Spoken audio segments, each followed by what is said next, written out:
y que de alguna forma también afecta, lo hemos visto esta mañana, lo vimos ayer, ¿no?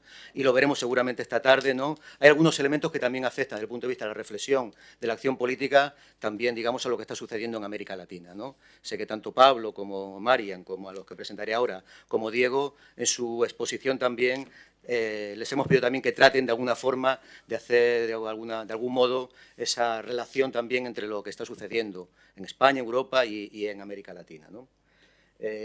Algunos elementos que dan sentido a esta sesión, algunos de los componentes, luego me referiré de forma mucho más breve a lo que les hemos pedido a cada una de las personas que me acompañan, tienen que ver con temas que han salido también esta mañana.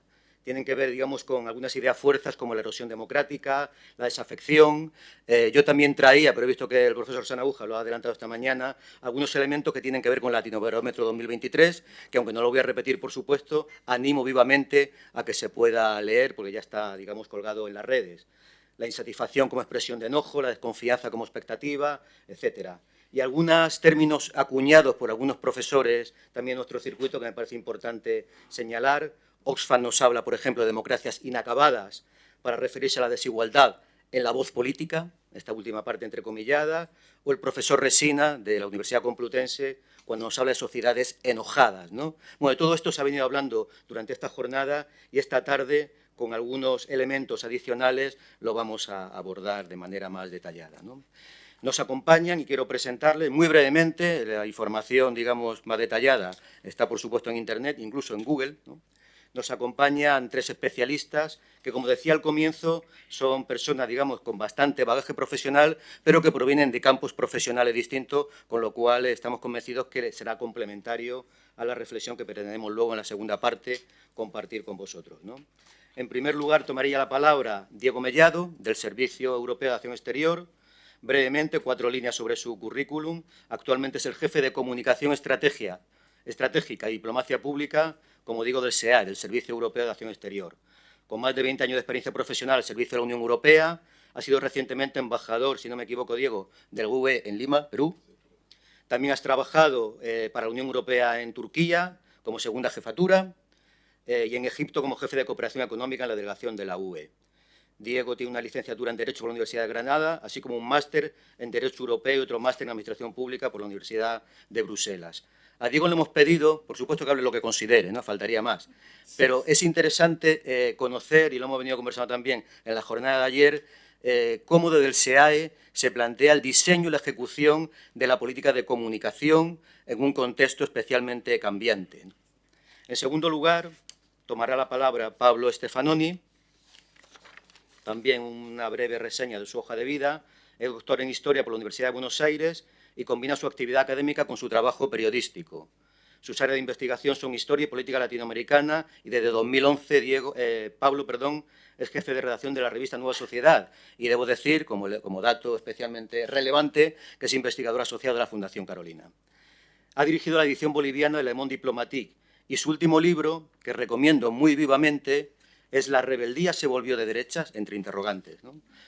Yo creo que es un libro que ya es un pequeño clásico, pequeño por su tamaño y clásico porque es un referente citado con bastante frecuencia, ¿no? Con lo cual, y en los tiempos que corren, ¿para qué contar, ¿no? Por tanto, muchas gracias, Diego, muchas gracias, Pablo, por acompañarnos. Y en tercer lugar, tomará la palabra, supongo que todos los españoles la conoceréis, si no presencialmente, por lo menos por su producción periodística, la profesora Marian Martínez Bascuñán. Como digo, es profesora de Ciencia Política de la Universidad Autónoma de Madrid, especialista en Teoría Política y Pensamiento Feminista, autora del libro, si no me equivoco, Marian, Género, Emancipación y Diferencias, y luego coautora con Fernando Vallespín del libro de Populismo. Me interesa destacar que en junio de 2018 fue nombrada directora de opinión del diario El País, cargo que ejerciste hasta 2020. Y actualmente eres columnista y colaboradora de ese diario y perteneces a su comité editorial.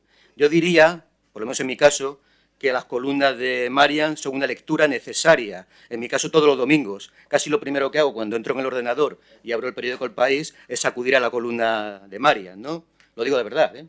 Es una intelectual comprometida, ¿no? Con lo cual a mí esas cosas me emocionan en tiempos en los cuales el compromiso me parece especialmente importante, más allá, digamos, de los comentarios recurrentes, ¿no? Que encontramos en los tertulianos, sobre todo en estos tiempos que corren, ¿no? Relativamente planos, ¿no? Por lo menos en mi caso, esto no hay por qué compartirlo, ¿no? Pero en mi caso, digamos, el compromiso intelectual me parece algo a alabar. Por tanto, por este orden, si os parece, vamos a dar la palabra en primer lugar a Diego. Gracias. Sí, muchas gracias, buenas tardes a todos y desde luego encantado de estar aquí con todos vosotros y es un placer compartir este panel con mis compañeros de hoy. Yo os daré una perspectiva quizá un poco más amplia, política quizás, ¿no? de la comunicación, de la esfera pública. Voy a intentar también concentrarme un poco en América Latina, desde la perspectiva del servicio diplomático de la Unión Europea. Yo lo que hago a diario con mis compañeros, nos encargamos de lo que es un poco el diseño de la política de comunicación estratégica de Europa en todo el mundo, también en América Latina. Hemos trabajado mucho sobre la cumbre Eurolat que tuvo lugar la semana pasada. Y trabajamos mucho con nuestras misiones diplomáticas, las delegaciones de la Unión Europea por todo el mundo, unas 145 misiones diplomáticas a las que asesoramos, ayudamos, a veces damos instrucciones también para que orienten la imagen, la reputación, el mensaje, la proyección mediática de la Unión Europea por todo el mundo. Yo debo decir, para empezar, que hasta cierto punto, no voy a decir que mi trabajo es fácil, pero desde luego en los últimos años se ha convertido en algo bastante más fácil, porque en la acción exterior de la Unión Europea, hoy en día, ya no cabe ninguna duda de que tenemos que comunicar, tenemos que estar presentes en la esfera pública. Y esto sí que es una instrucción a todos los embajadores de la Unión Europea, los 145, por todo el mundo, tienen la obligación de estar presentes, de ocupar el espacio público, mediático, de llevar a cabo una diplomacia abierta, transparente, algo que quizás no era para lo que estaban formados, entrenados, porque como sabéis la diplomacia siempre ha sido algo bastante discreto, ¿no? A veces hasta secreto incluso, ¿no?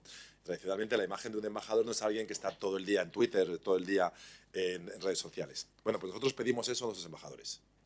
Y desde luego es todavía un ejercicio que estamos empujando, no siempre es fácil, no todo el mundo lo entiende, pero cada vez más nuestros embajadores y el personal diplomático de la Unión Europea es consciente de la importancia de estar presente en esa esfera pública. De hecho, yo fui durante 4 años embajador en Lima, en Perú, y lo primero que hice nada más llegar fue abrir una cuenta del embajador, que no existía, no había cuenta, porque mi predecesora entendía que no era el trabajo del embajador estar en redes sociales, y luego también inaugurar la presencia de la Unión Europea en Instagram y en otras redes donde no teníamos ninguna presencia, ¿no? Y ahora ya se ha normalizado, y hoy en día la Unión Europea está por todas partes. Y el motivo por el cual estamos en la esfera pública, mediática, es, en primer lugar, porque la acción exterior europea, o sea, lo que hacemos como bloque, como europeos, por todo el mundo, en realidad, o no, incluso lo que hacemos en Europa, como europeos, ya sea cuando hablamos de transición ecológica, de democracia, de derechos humanos, de migración, de transición digital, todo lo que hacemos en realidad tiene un impacto exterior. Y tenemos que darnos cuenta de que todo lo que estamos haciendo aquí, en nuestro pequeño rincón del planeta, en realidad, si no conseguimos la adhesión, o por lo menos la comprensión, la asociación, algún tipo de complicidad con países terceros, de asociación y a veces de partenariado fuerte, en realidad no va a ir a ninguna parte. Y va a ser cada vez más, yo no diría irrelevante, porque será importante para nosotros, la transición económica, los derechos humanos, por supuesto, nuestra visión de la democracia. Pero hoy en día, y creo que esto ha salido, ¿no?, de la discusión de los últimos días, con este mundo interconectado, a pesar de que se habla de desconexión, se habla de desglobalización, toda la conexión, las dependencias que existen, pero también el uso coercitivo de todo lo que está ocurriendo, de todas las conexiones que existen, tenemos que tener siempre presentes esa dimensión externa. Y por lo tanto, nuestro planteamiento como europeos es no solo tener un diálogo, por supuesto, geopolítico con los grandes países y con nuestros socios, sino también estar presentes en la esfera pública.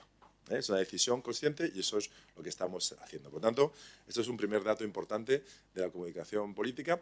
Y en América Latina es más fácil hasta cierto punto. Tenemos esta facilidad del idioma, donde en español, en portugués, en inglés, prácticamente podemos comunicar con todo el mundo, a pesar de la existencia de otras lenguas también, ¿no? Pero tenemos también un acercamiento cultural, histórico, incluso también económico, político, que hace que esa comunicación pueda ser más fácil. Pero es importante que estemos presentes, ¿no? Otro segundo aspecto de la comunicación, que este sí que es el gran desafío, ¿no? Esto es una parte importante de lo que yo hago a diario, es convencer a todos nuestros compañeros, incluso a los Estados miembros, que la comunicación tiene que cambiar. Ya no puede ser como ha sido hasta ahora, porque en realidad tampoco éramos tan malos desde la Unión Europea comunicando. Lo único es que hemos sido siempre muy unilaterales.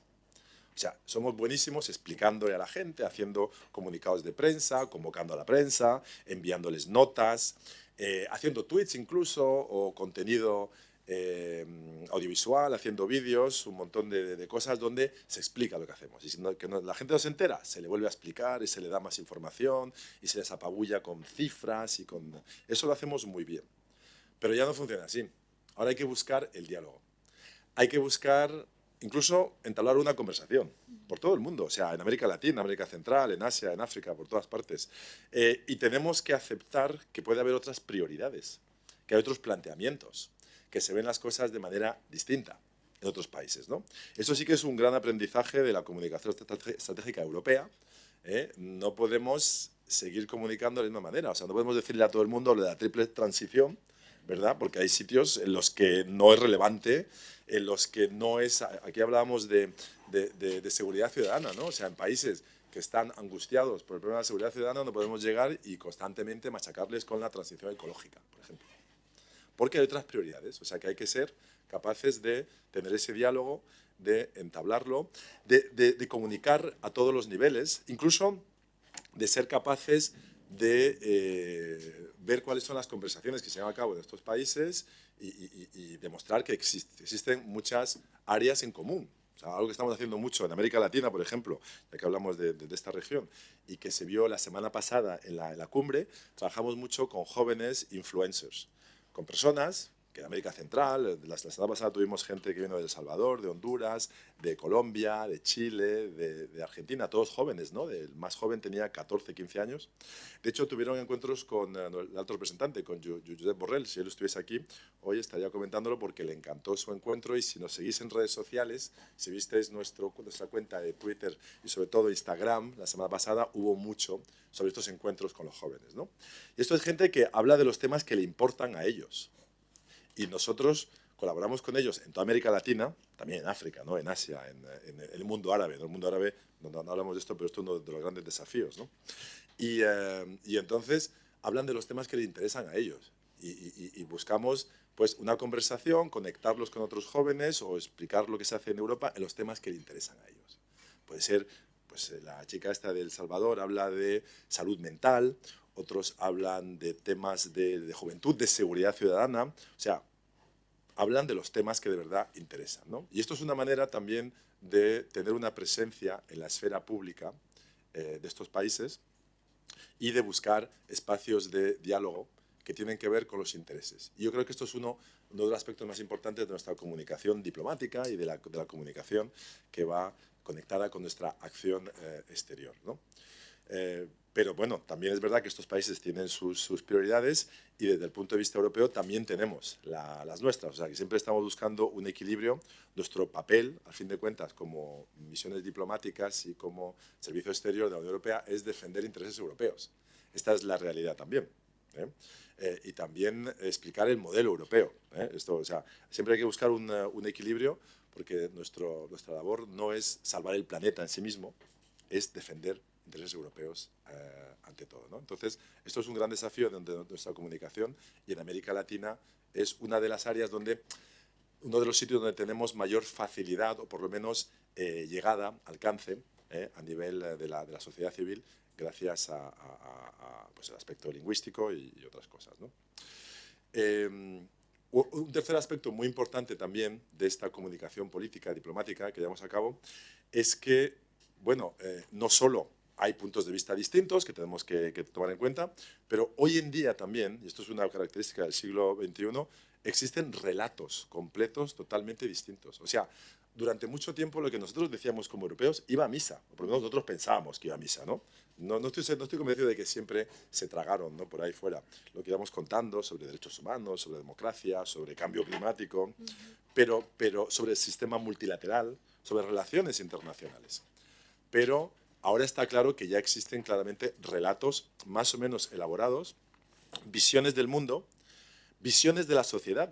Vimos los ejemplos esta mañana, ¿no?, sobre la situación en El Salvador, cómo ven al presidente Bukele y lo que está llevando a cabo. O sea, tiene una adhesión del 80% de la sociedad frente a una mano dura, durísima, que además puede traer consecuencias graves, nosotros pensamos para después, pero esta es la realidad, ¿no? Existe un relato sobre esa visión de sociedad, de país, y también probablemente sobre la región, por lo menos para la subregión de América Central hay un relato. Y esa es la realidad que tenemos. O sea, no se trata solo de, en nuestra conversación, que cada uno expresa alguna prioridad, sino que hay relatos construidos enteramente distintos al nuestro, alternativos, con matices. Luego tenemos nuestros grandes rivales, China, que tiene un relato totalmente distinto al nuestro, donde ahí además entramos casi en una dimensión distópica, orwelliana, porque las mismas palabras que empleamos nosotros significan cosas totalmente distintas. En un estudio que realizó hace poco el Consejo Europeo de las Relaciones Internacionales, el ECFR, si lo conocéis, ¿no?, donde se buscaban las percepciones sobre una serie de temas en Europa y fuera de Europa. Por ejemplo, en China, porque China estaba cubierto utilizaron las grandes encuestadoras como Gallup, YouGov y otras más, ¿no? En China, más del 70% de la población piensa que es un sistema democrático. O sea, para ellos democracia es lo que hay en China, donde se aseguran derechos colectivos, donde funcionan los servicios públicos, donde el Partido Comunista tiene una legitimidad histórica y también basada en la eficacia y basada en el funcionamiento del Estado. O sea, es un país donde democracia para ellos es lo que hay en China, ¿no? Y cuando se utilizan todo tipo de derechos humanos también, pues exactamente igual, ¿no? Multilateralismo. El término es distinto en China, incluso en América Latina y en Europa. Por lo tanto, hoy en día se están construyendo relatos totalmente alternativos al relato nuestro y hay que tomarlo en cuenta. Y eso es un aspecto muy importante de la comunicación. Y ahí yo creo que lo que es muy importante también como europeos es que no podemos ser ingenuos y no podemos ser los que intentan acomodarse a todos, sino que también tenemos que defender nuestro propio relato. Ahí hay una expresión, una vez más, del alto representante, de Josep Borrell, que utiliza mucho y probablemente lo vuelva a emplear en los diálogos que va a tener estos días, que es utilizar el lenguaje del poder. Utilizar el lenguaje del poder no significa pasarte el día pegando puñetazos en la mesa, ¿verdad?, y poniendo a todo el mundo de vuelta y media, ni mucho menos, y pegando gritos. No, utilizar el lenguaje del poder significa, desde el punto de vista europeo, tener en cuenta nuestros intereses, nuestra visión, lo que consideramos que es legítimo, que además en el caso de Europa yo creo que tomamos en cuenta también los intereses de los demás y buscamos partenariados, no buscamos avasallar a nadie, pero tenemos intereses y la visión y el relato europeo es algo que tenemos que defender.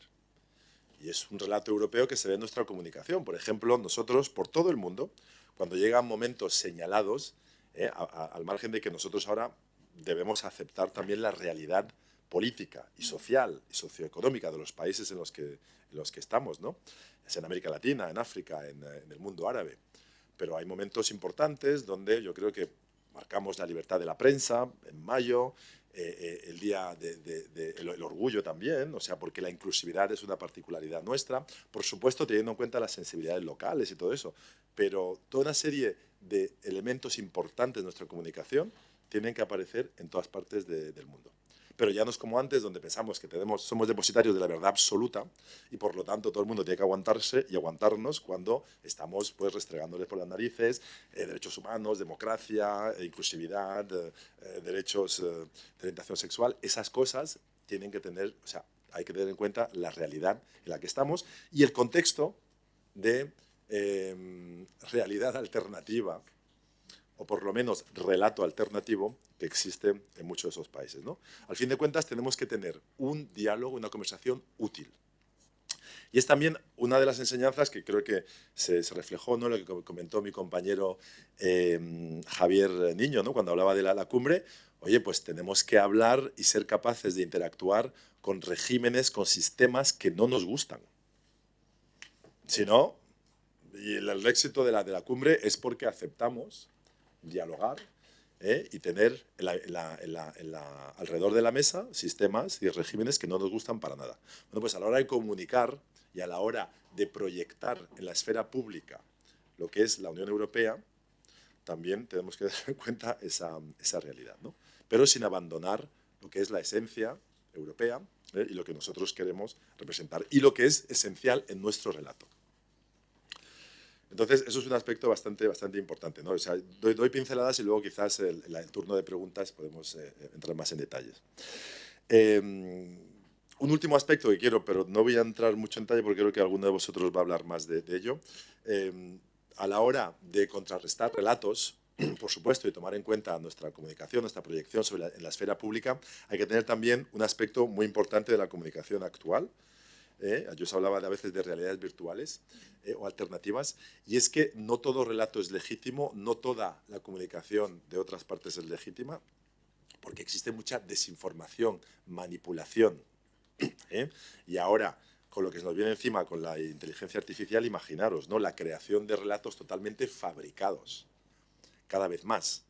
Ya incluso hay alertas por parte de intelectuales bastante conocidos a nivel internacional que dicen que hay un elemento nuevo en la historia social humana que hasta ahora nunca hemos tenido, ¿no? Porque hasta ahora el lenguaje, la comunicación se realizaba a través de mitos, leyendas creadas por los humanos. Ahora es una máquina la que se puede inventar. Entonces vamos hacia una realidad manipulativa cada vez más. Vemos cómo se utiliza por parte de China, por parte de Rusia, aunque los rusos son bastante ineptos e incompetentes. O sea, Rusia lleva a cabo una guerra de guerrillas propagandística, pero no tiene la capacidad ni la credibilidad de crear un relato. En cambio, China sí. Y otros países también incluso, ¿no? Cada uno en su dimensión, como Irán, el mundo musulmán o incluso Turquía. Pero bueno, vamos hacia ese tipo de realidad con la posibilidad de manipulación grave. Y para terminar, el último comentario que quiero hacer es que no todo es negativo y estamos en una situación complicada, porque tenemos todavía una baza importante, una ventaja, y es que a pesar de todo lo que os he dicho y de que es verdad que la comunicación europea ahora tiene que tomar en cuenta otras realidades y luchar en esa batalla de los relatos, the Battle of Narratives, todavía conservamos un índice muy elevado de credibilidad internacional. Nosotros nos dedicamos constantemente a hacer estudios, creo que mañana además hay una ponencia sobre percepción. Hay muchos estudios, los que realizamos nosotros desde la Unión Europea. Se está haciendo uno en este momento, además del que os comentaré mañana. Ha habido otros, por ejemplo, el Consejo Europeo de Relaciones Internacionales y distintos órganos de sondeo. Y siempre se llega a una conclusión todavía bastante favorable para la Unión Europea, y es que somos vistos en muchos aspectos todavía como una entidad, un bloque con bastante buena imagen, aunque la estamos perdiendo en algunos países clave, en Rusia por supuesto, imaginaros, en China también, en el mundo árabe, hay un declive importante de la reputación de la Unión Europea, pero todavía seguimos siendo vistos como un bloque positivo, que tiene una agenda favorable, o sea, un bloque amigable, y con credibilidad. Y eso ocurre en zonas importantes. En América Latina todavía, desde luego, tenemos una credibilidad importante y creo que eso es una baza fundamental que tenemos que seguir utilizando y por lo tanto es importante que nuestra presencia en la esfera pública pues tenga en cuenta esta realidad. La batalla de las narrativas, el hecho de que hay que respetar también sensibilidades y que hay prioridades distintas, pero no tenemos que abandonar esa credibilidad y nuestra presencia, ¿no? Es fundamental. Constantemente Europa sigue siendo algo atractivo. Mucha gente quiere venir a Europa. Tenemos que mantener esa atractividad. Lo que hagamos en nuestra acción exterior, ya sea para la protección del medio ambiente, en la agenda digital, la migración también, todo eso es muy importante que mantengamos esa reputación, esa credibilidad. Seguirá siendo una baza y para el futuro, y la defensa de la democracia también, Europa tiene que mantener esa imagen positiva y esa reputación. Lo dejo ahí, yo creo que luego quizá podamos entrar en más debates. Muchas gracias.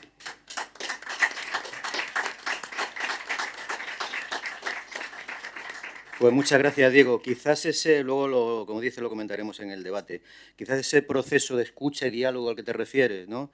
A la hora de construir la política de comunicación, me da la impresión que se puede vincular a algo que hemos venido, al concepto, por lo menos su filosofía, al concepto de cooperación avanzada, que tanto el sistema de cooperación español, y muy especialmente, perdonadme que así lo diga, la Fundación Carolina, lleva impulsando junto a otros actores, ¿no? Buenas tardes, por cierto, a la colega de ONU Mujeres, ¿no? En el sentido de intercambio de conocimiento, horizontalidad, aprendizaje compartido, etcétera, ¿no? Yo creo que eso empata bastante, ¿no?, en la lógica de la comunicación política con la cooperación avanzada, ¿no? Pablo Stefanoni nos va a presentar, eso me ha prometido, ¿no?, algunos rasgos que, en su opinión, caracterizan digamos, el contexto en el cual la agenda política y social se desenvuelve en América Latina. Y sobre todo me ha prometido, y eso me parece importante destacar, que nos va a trasladar algunos mensajes optimistas, ¿no? Cosa que me agrada especialmente porque para aquellos que hemos dejado de pensar que el pesimismo, digamos, es algo especialmente ilustrado, ¿no?, para la intelectualidad, ¿no?, yo creo que de vez en cuando reflexionar en términos positivos, Pablo, vale la pena, ¿no? Voy a hacer el esfuerzo. Por favor. Muchas gracias. Voy a hacer el esfuerzo de cerrar optimistamente. Sí, bueno, primero muchas gracias por la invitación. Bueno, como es algo breve, voy a hacer algunas pinceladas que tienen que ver, porque bueno, el tema de esfera pública y democracia es un tema mega gigante, ¿no? Entonces elegí algunas cosas que quizás sirven para ordenar cómo pensar eso, algunas pinceladas sobre América Latina, alguna conexión con Europa. Creo que la primera cosa que surge siempre en esto es que si uno quiere ser verdaderamente preciso, en muchos casos hay que diferenciar, yo creo, América del Sur de América Central, y ya el término América Latina no siempre es tan preciso para todo, ¿no? Porque me parece que las realidades son bastante distintas si pensamos en democracia, esfera pública, etc. No porque no haya problemas en América del Sur, pero sí creo que hay unos consensos o unas dinámicas que son diferentes. Lo mismo en términos de migraciones, etc. La primera, en líneas muy generales, creo que para pensar América Latina hoy, creo que se puede empezar por una paradoja, que es que en los últimos años las fuerzas de izquierda progresistas vienen ganando muchas elecciones en la región. Incluso más que en la primera ola rosa, como le llamaban la Pink Tide, ¿no?, en Estados Unidos. Pero las agendas políticas en muchos casos van tendiendo hacia la derecha, las agendas sociales. Se habla mucho antes del crimen organizado, es un caso. Boric no ganó en Chile pensando que el crimen organizado iba a ser un gran tema, y en las últimas elecciones para la constituyente fue un gran tema. Entonces hubo un desplazamientos, también en tema de agenda económica, inflación, en el contexto de la guerra de Ucrania, de la crisis global. Y entonces la paradoja creo que es que la izquierda gobierna las principales economías de la región, como se decía, pero las oposiciones en muchos casos se radicalizaron hacia la derecha. Entonces tenemos como una tensión ahí que me parece que es interesante y que impide hablar así de un ciclo ideológico como podía pensarse en la primera ola, no para idealizar la primera ola esa, sino para pensar en otro tipo de hegemonías que había. Y ahora lo que vemos, me parece, es mucha más fragmentación, volatilidad, y me parece que eso incide en las dinámicas políticas, pero también en la forma de la conversación pública.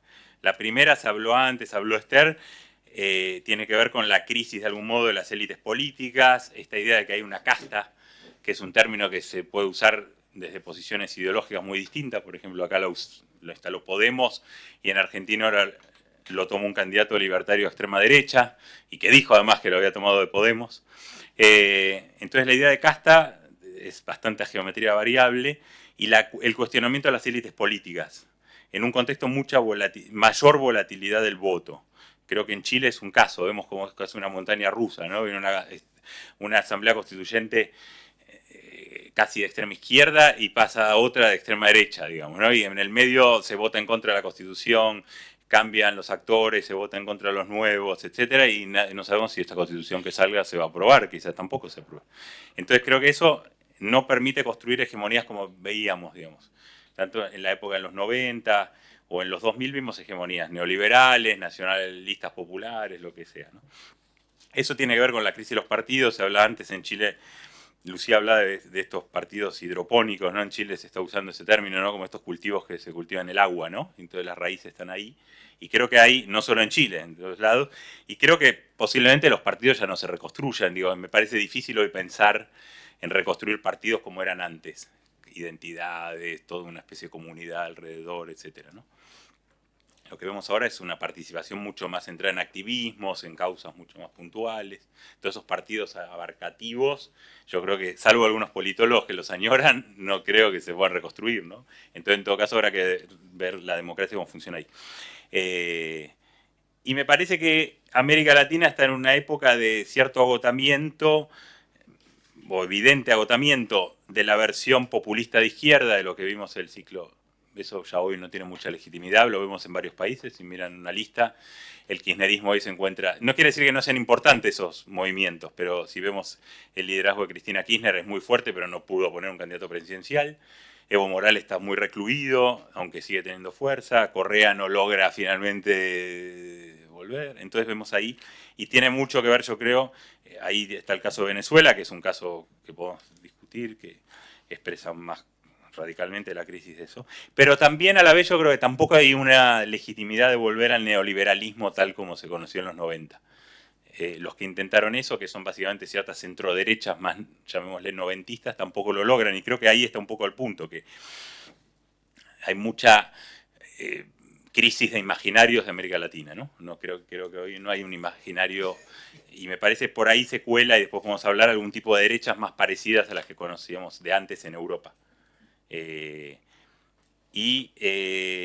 Entonces vemos que en América Latina a la vez conviven a veces fenómenos que parecen opuestos. Fragmentación política por un lado, si vemos elecciones, sobre todo las primeras vueltas, en muchos países vemos que llegan a la segunda vuelta candidatos con muy pocos votos en la primera, pocos diputados, o sea, incluso las excepciones a esto son excepciones relativas, ¿no? Si uno mira los votos de Petro fueron mayores, pasó con 40%, Alberto Fernández en Argentina, pero luego o hay mucha crisis en esas coaliciones, o sea, son realmente coaliciones que no son tan homogéneas, o les va bien en la presidencial pero tienen pocos parlamentarios. Entonces vemos que hay fragmentación política, pero a la vez mucha polarización. Entonces creo que esas son dos cosas que están en tensión.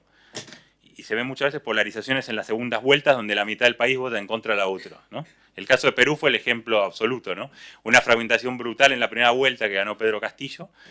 Pasaron dos candidatos con menos de 20% de votos cada uno, pero en la segunda vuelta la mitad de Perú votó contra el comunismo y la otra contra el fujimorismo. Y se polarizó todo de nuevo, pero en la primera vuelta era pura fragmentación, ¿no? Entonces vemos esa situación, yo creo, como algo general de la región. Y por ahí yo creo que se filtran, se meten unos tipos de derechas que son más parecidos, que no había, de estas derechas alternativas o extremas derechas más parecidas o que conectan con Europa. De otra manera, y yo creo que eso es todo un desafío pensar las diferencias entre las extremas derechas europeas y las latinoamericanas. Creo, como no hay tiempo, pero quiero solo mencionar una cosa que es clave para las extremas derechas en Europa, que es la cuestión de la migración, sobre todo musulmana, que es la que articula todo el discurso de la especie del desafío civilizatorio, ¿no? Y la teoría del gran reemplazo y todo eso tiene que ver con la migración, sobre todo musulmana, ¿no? Y el Islam. Eso no existe en América Latina como un tema, entonces eso cambia mucho. Pero es verdad que, pese a todo, vemos extremas derechas que conectan. Vemos Bolsonaro, el caso parcial de Kast en Chile, que también conecta en parte, pero también tiene mucho que ver con una tradición muy propia de Chile, ¿no? Que viene del post-pinochetismo. Está el caso de Bukele, que desafía un poco también dónde ubicarlo, ¿no? Pero creo que se meten ahí, hay varios, ¿no? El alcalde de Lima actual, ¿no? Que dice que se autoflagela para revivir la pasión de Cristo. Hay distintas versiones de estas cosas, pero que dice eso, pero tampoco es que es un conservador tradicional como lo conocíamos. Eso yo creo es lo interesante, que vemos gente, o como el propio Trump, ¿no? que se supone que es conservador, pero se burla de Santis llamándolo santurrón, ¿no? Y es chistoso para un conservador que use como insulto ese término contra un tipo que realmente es un conservador, de Santis, no como él. Entonces creo que ahí hay en este clima de que todo un poco está en crisis, el populismo de izquierda, el neoliberalismo, se van filtrando o estas extremas derechas o estos fenómenos políticos que tienen dos vías, yo creo. Una son partidos y otras son todo este mundo de Internet, ¿no? Yo creo que es mucho más eficaz muchas veces para pensar esta circulación de ideas antiprogresistas, de extrema derecha, etcétera, vía descentralizado, con ciertas estrategias por Internet, que vía internacionales más formales, reaccionarias, ¿no? Que me parece tienen menos peso eso. Existen, pero me parece que tienen mucho menos peso. Mientras que hay muchos influencers que hacen su propio camino, ¿no? En Argentina, por ejemplo, está un influencer que se llama Agustín Laje, que de pronto, por fuera de los radares de los grandes medios, tiene 2 millones de abonados en YouTube y empezó a ser invitado por las derechas radicales de toda América Latina. Ahora lo empezaron a invitar a Estados Unidos, estudió acá en Navarra un máster y se va haciendo su mundo, ¿no? Por fuera, al comienzo de los radares de los grandes medios, ¿no? Su propia... entonces, ahí quiero mencionar, tengo 4 minutos, ¿sí? Tienes 6 minutos. 6 minutos. Algunos elementos. Creo que estos nuevos autoritarismos eficaces como Bukele era interesante, se mencionó mucho. Yo creo que efectivamente el crimen organizado es un elemento que se habló mucho acá, pero tiene consecuencias políticas. El caso de Bukele para mí es interesante porque no es un simple autoritario, sino que él hace todo un esfuerzo estético. Y es verdad que las criptomonedas no le dan legitimidad dentro de El Salvador, tanta, pero sí afuera, ¿no?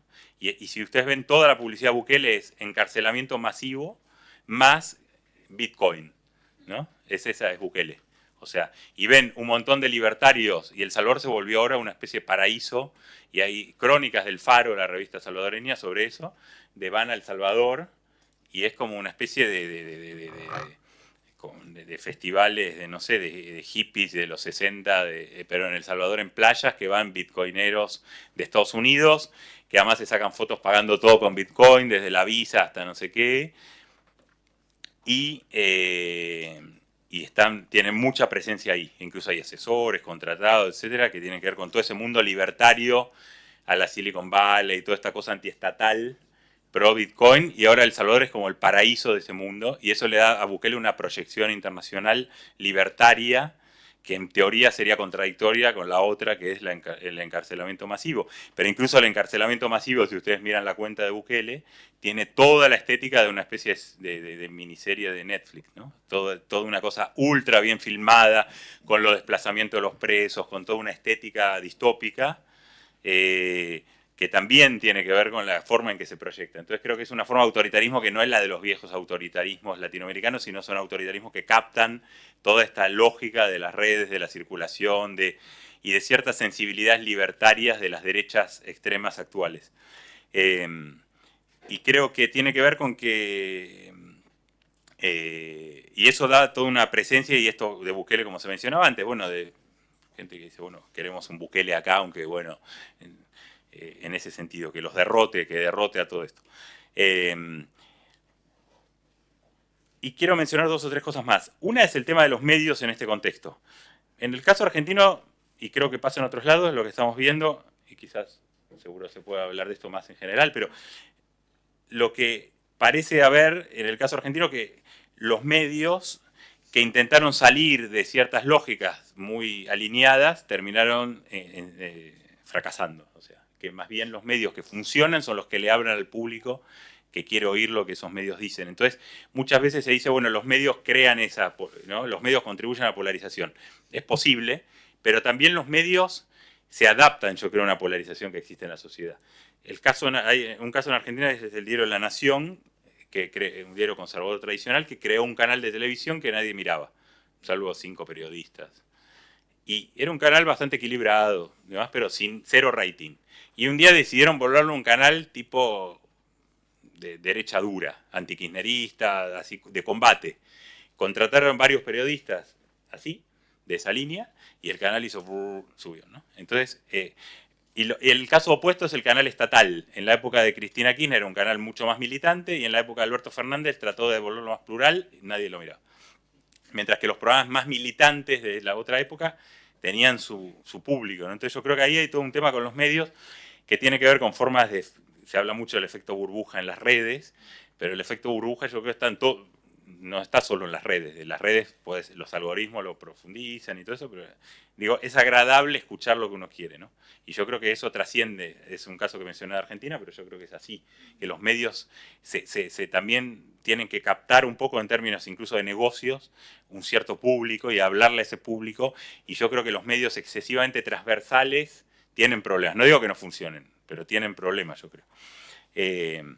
Y quiero mencionar solo dos fenómenos que creo que tienen que ver con, porque como esto es esfera pública, democracia, en América Latina, que creo que son importantes para mencionar y quizás después se puede profundizar. Uno que creo que es muy importante y marca, y tiene que ver con la democracia, con los cambios en las sociedades, yo creo algo muy importante en los últimos años, son las llamadas olas feministas o los movimientos feministas en la región. En Sudamérica, muy evidentemente, en el caso chileno es muy claro, pero yo creo que en todos lados, que habilitaron toda una cantidad de transformaciones legales que parecían imposibles hace un tiempo. Por ejemplo, legalizaciones del aborto en varios países de la región. En el caso argentino, además, se pensó cuando eligieron a Francisco como papa que iba a ser muy difícil aprobar el aborto con un papa argentino. Y sin embargo, se pudo aprobar el aborto. A veces eso es transversal, o sea, por ejemplo, el matrimonio igualitario en Chile lo impulsó Piñera. El debate del aborto en Argentina, aunque está en contra, lo comenzó Macri. O sea, ahí se votó en contra del Congreso, pero después ya Alberto Fernández retomó eso de manera mucho más fácil. Y Patricia Bullrich, que es la candidata de la derecha, está de acuerdo, y Cristina Kirchner, cuando era presidenta de izquierda, estaba en contra. Entonces, todos estos temas son bastante complejos, no son tan... Porque ahora muchas veces se habla de la derecha y de los antiderechos. En América Latina eso es bastante complejo, ¿no? Y hay que salir de los mecanismos estos. Y después lo podemos profundizar. Y el otro, que no es un espejo, sino yo creo que es superpuesto, es todo...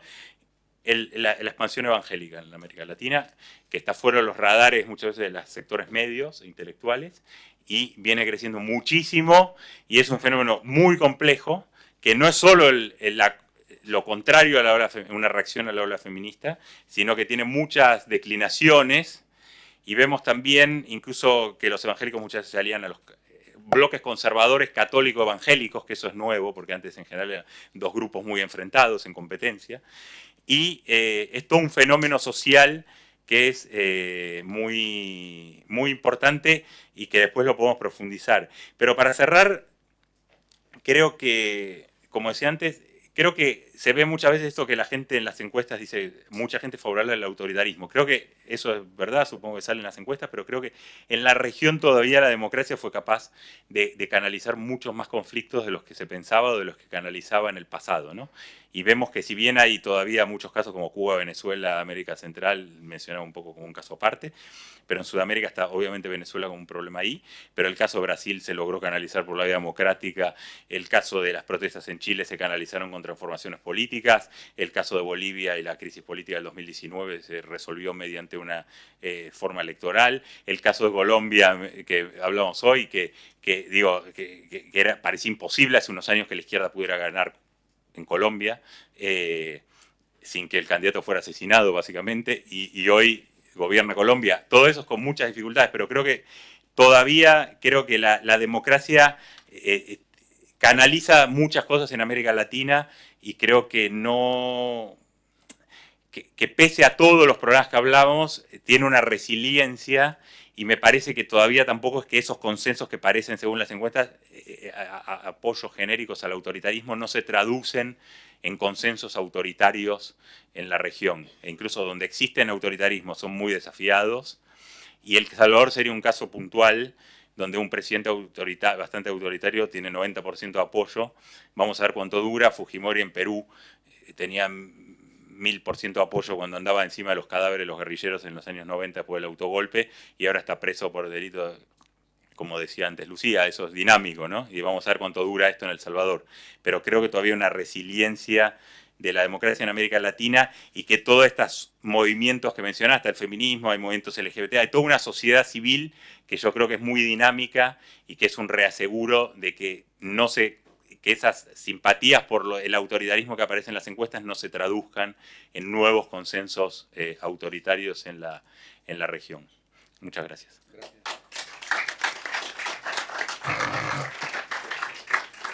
Gracias, Pablo. Luego, si hay tiempo, profundizamos sobre los mensajes optimistas, ¿no? A ver si han sido adecuadamente captados. A Marian le leí hace no mucho, yo no estoy seguro si fue una columna o una entrevista, una frase que dice lo siguiente: la ecuación es clara, la verdad tiránica se impone mediante la propaganda que acaba con la esfera pública, cuya desaparición priva a las personas de un referente de realidad. Ella es una analista importante, ¿no?, desde el punto de vista académico, sobre temas que entiendo que va a profundizar ahora, temas sobre desinformación, posverdad y populismo desde la teoría política. Adelante. Así ahora. Lo voy a hacer así. Bueno, en primer lugar, muchísimas gracias por la invitación. Estoy muy contenta de estar aquí, por la presentación tan cariñosa. Voy a intentar incorporar un poco los comentarios de mis compañeros, porque es una reflexión a lo mejor un poco abstracta, aunque, como digo, voy a intentar bajarla. Me ha parecido muy interesante esta idea de los relatos, de la presencia y de cómo el espacio público se convierte, pues, en esa guerra de relatos, ¿no? Y que tratan de seducir, pero que están en confrontación con otros. Me parece interesante porque es una de las cosas que más me obsesiona o que más me viene obsesionando, es la ausencia de la idea de un espacio común, ¿no?, de un mundo común, y cómo ese mundo común va desapareciendo porque se va imponiendo una lógica tribal. A mí me gusta hablar de tribalismo más que de polarización, aunque también, y es verdad que hay mucha coherencia en esto que contabas tú, Pablo, de la fragmentación y de la polarización al mismo tiempo. Es decir, cuando se fragmenta el espacio público, el espacio común, es cuando aparece esa polarización. Y mi pregunta es qué función tienen que cumplir los medios de comunicación, ¿no? Si deben de contribuir a esa construcción del espacio común, o si cuando todos estamos dudando de todos, lo que se impone es una lógica de trincheras, ¿no? Y cómo mina eso al final para la democracia, aunque se tenga más negocio. Y es verdad que un periódico de trincheras es un periódico mucho más exitoso en términos de mercado, pero luego está ese compromiso, ¿no?, democrático, y que tiene que tener también el periodismo, que tiene que de alguna manera hacernos contribuir a la creación o a la construcción de ese espacio común. Y por aquí voy a empezar con la idea muy normativa de que, bueno, nos adscribimos a un sistema democrático, y en un sistema democrático tiene esta base normativa, y por tanto nos entregamos una serie de principios que tienen que ordenar nuestra democracia, y uno de los más importantes de estos principios es la pluralidad de opiniones, ¿no? Y esto es curioso, y esta ambivalencia la mostró también Hannah Arendt, cómo esto casa mal con la idea de una verdad que se quiera imponer en el espacio público, ¿no? La democracia es sobre todo confrontación de opiniones. Ella dice: con la discusión humanizamos aquello que está sucediendo en el mundo y en nosotros mismos por el mero hecho de hablar sobre ello, y mientras hacemos eso aprendemos a ser humanos, ¿no? Entonces la discusión, la confrontación de perspectivas en el espacio público es esencial desde ese punto de vista de la libertad. Si no podemos discutir, si se acaba imponiendo una verdad, al final dejamos de ser libres, ¿no? Y la ausencia de la conversación en ese sentido, y esto es lo que ocurre en las autocracias, conduce al fanatismo y al fundamentalismo, y esto puede acabar generando, como digo, en esas tendencias totalitarias. Por eso, si hay algún dominio en el que tiene que haber una confrontación de opiniones, y esto es lo que está desapareciendo también. Yo la semana pasada hablaba de cómo tenía la sensación de que cada vez el espacio público se parece más al choque de bolas de billar que confrontan, y es tan paradójico y son tan autorreferenciales que ambas bolas de billar se acusan de lo mismo. Es decir, a veces vemos a una tribu diciendo que la otra es trumpista y diciendo lo mismo desde el otro lado a la que le acusa a la otra, ¿no? Entonces esto me parece que es curioso, porque ha dejado de haber esa transacción, ese intercambio, esa apertura a la conversación, ¿no? Y como decía, por tanto, si hay algún dominio en el que la defensa de la única verdad es más peligrosa, esa es la política, porque la política consiste en dilemas, consiste en contradicciones. La política es contingencia. Es una de las cosas también que, cuando se acusaba, por ejemplo, en la campaña a Sánchez de haber mentido, claro, cuando las circunstancias cambian, si tú has convocado unas elecciones porque no quieres pactar con Podemos pero en esos resultados electorales resulta que la ultraderecha sube, que tu partido baja, que Podemos también baja en apoyos y que Ciudadanos desaparece, pues tienes que tomar una decisión, ¿no? Porque el mundo de la política es mundo de la contingencia y el juicio político consiste en esto, en mirar a la realidad y en tomar una decisión conforme a la realidad, ¿no? Se impone más esa contingencia que a veces los propios principios, o por decirlo de alguna forma, los principios tienen que caber en una ecuación en la que pensemos en un mundo contingente y cambiante, ¿no? Y esto es distinto de la mentira, ¿no? Claro, esto explicarlo en un plato es muy complicado, supongo, pero no es lo mismo mentir que cambiar de juicio político porque las circunstancias han cambiado. No es lo mismo decir que no hemos votado a favor de la revalorización de las pensiones que decir que yo tuve que cambiar mi juicio político porque las circunstancias habían cambiado después de una segunda convocatoria electoral. No es lo mismo. Entonces, estamos en un momento también curioso porque a los políticos no les hace falta mentir, ¿no? La clave de su éxito está en imponer esos relatos, ¿no? En esa guerra de representaciones en la que el espacio público al final ha devenido. Y por eso me parecía muy interesante también lo que contabas, porque, claro, Europa ahora quiere imponer un relato y ha jugado muy bien con el relato de la guerra de Ucrania y en la forma en la que trata de presentarlo, por ejemplo, en la ONU, también en eso que conocemos como sur global, ¿no? En los países latinoamericanos, como, claro, si tú vendes esto como una guerra de autocracias contra democracias, no vas a ninguna parte, que es un poco el relato que en los inicios intentaba vender Biden, pero si tú lo estás diciendo, como decía Macron al inicio, no, es que hay un imperio, una potencia con aspiraciones imperialistas que está invadiendo a un país más pequeño. Ahí sí que puedes tener la complicidad de países como de la realidad latinoamericana o que es una vulneración de las fronteras. Ahí a lo mejor puedes tener la complicidad de China, ¿no? Bueno, pues la idea esta de los relatos es interesante, pero claro, es verdad que no se puede caer en ese relativismo, ¿no? Y esto solo sucede cuando desaparece ese mundo común, y yo me preguntaba antes cómo se construye, a pesar de todo, un mundo común, aunque tú quieras imponer un relato, aunque tengas que vender un relato, aunque quieras atraer el apoyo a la guerra de Ucrania a partir de un relato determinado, ¿no? A pesar de todo, tenemos que defender algo que sea universal, ¿no? Que pensamos que es bueno para nosotros y puede ser bueno para el resto del mundo, ¿no? Y esto es el problema en la actualidad, que puede trasladarse al interior de las democracias mismas, que es esta lealtad tribal, ¿no? Si en algún momento la fe consistió en creer sin ver, en estos momentos la fe consiste en ver algo y igualmente no lo crees, ¿no? Esto es lo que demostraría de alguna forma o explicaría que a pesar de las evidencias científicas, pues un tercio de los estadounidenses no creen en el cambio climático y que todavía posiciones negacionistas pues sean posibles, ¿no? en nuestro espacio público. No importan aquí los hechos, que sean incuestionables, porque estamos en ese momento de la lealtad tribal, ¿no?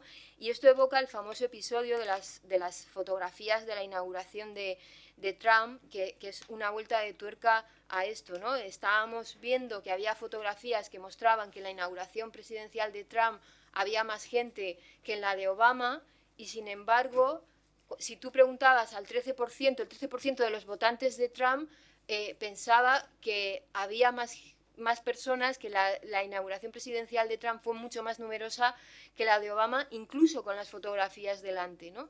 Y cuando preguntaba seguidamente por qué, si había una evidencia empírica, es decir, había una prueba visual de esto, ellos decían, bueno, es que esas fotos vienen del New York Times, es la prensa liberal, entonces yo esto no me lo creo. Y eso muestra cómo hay un problema de fondo que nos hace a veces pensar que el fact-checking da igual si tú no tienes esa credibilidad en el público, porque tú no estás velando por el espacio público, porque te están viendo adscrito a una determinada tribu, a una tribu particular, ¿no? Ahí hay un déficit de confianza. Por eso decía que es curioso cuando más desconfiamos de todo y más dudas se establecen sobre el sistema de correos, por ejemplo, sobre las encuestas, ya no nos creemos ninguna encuesta, todo ha salpicado a todo. Sin embargo, estamos más metidos en la lógica de trincheras porque va desapareciendo ese espacio común. Y aquí también pues, podríamos explicar esas escalofriantes palabras de Trump cuando en la campaña electoral de 2016 en Iowa decía: podría estar en medio de la Quinta Avenida y disparar a alguien y no perdería votantes, ¿no? Ese seguidismo acrítico está relacionado con la idea de que se activa a los votantes que forman parte de algo más grande que un partido, que es un movimiento, y que hace que las masas, por así decir, sean más moldeables que antes, pero todo tiene que ver con este proceso de tribalización, de fragmentación, de duda de todo y de lealtad al final insobornable, ¿no? ¿Qué es lo que provoca esta lealtad insobornable? Porque si alguien dice una mentira abiertamente y es mentira y todos sabemos que es mentira, hay gente que a pesar de todo vota a ese partido o cree esa mentira, ¿no? Vuelvo a Hannah Arendt, ahí está todo, la verdad es que no me... ella lo dijo todo antes que ningún autor contemporáneo que está hablando de la posverdad. Dice ella: una vez que lo que se instituyen son movimientos que presentan sistemas alternativos de significados plenamente coherentes, lo que convence a los integrantes no son los hechos, da igual los hechos, ni siquiera los hechos inventados, sino la consistencia que sostiene al movimiento al que sentimos que pertenecemos. Es decir, tú lanzas una serie de máximas y todas dan coherencia a ese movimiento. Voy a levantar un muro más alto, da coherencia a esa idea de que América va primero, a esa idea de las relaciones internacionales de suma cero. Es decir, todo tiene esa coherencia interna, ¿no?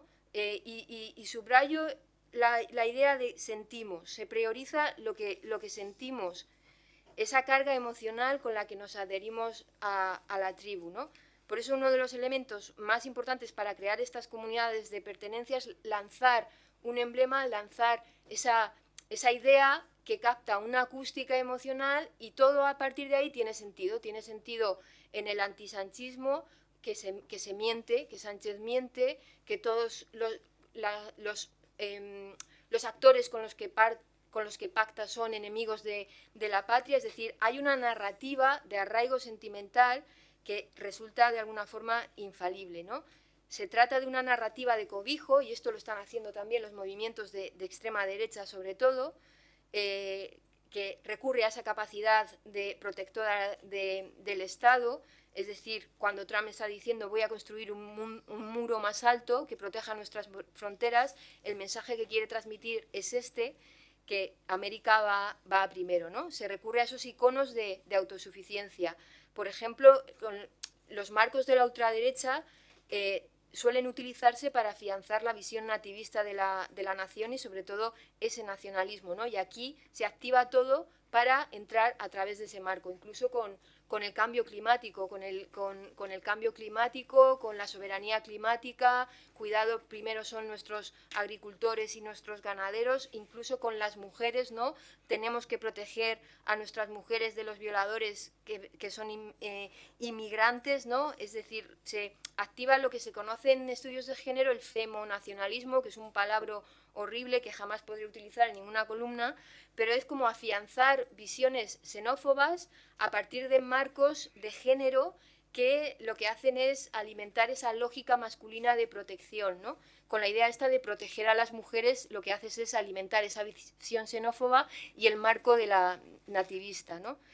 Y como digo, esto es muy común y acaba, pues eso, generando estos marcos que acaban rompiendo, como digo, la conversación.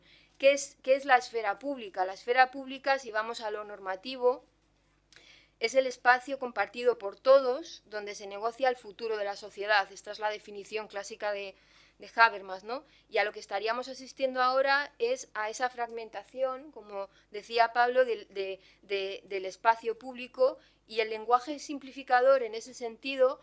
No sé si es verdad que decías que los populismos ahora en Latinoamérica no tienen... Pero yo creo que la idea del populismo no es tanto ver esos líderes populistas como las lógicas populistas al final han acabado inoculando todos los sistemas democráticos, ¿no? Y cómo partimos de ahí incluso para hacer las campañas. Yo estoy hablando también, por contextualizar, de esa propia idea de sanchismo, ¿no? ¿Qué es lo que refleja la idea de sanchismo? La idea de una España amenazada por independentistas, terroristas y populistas.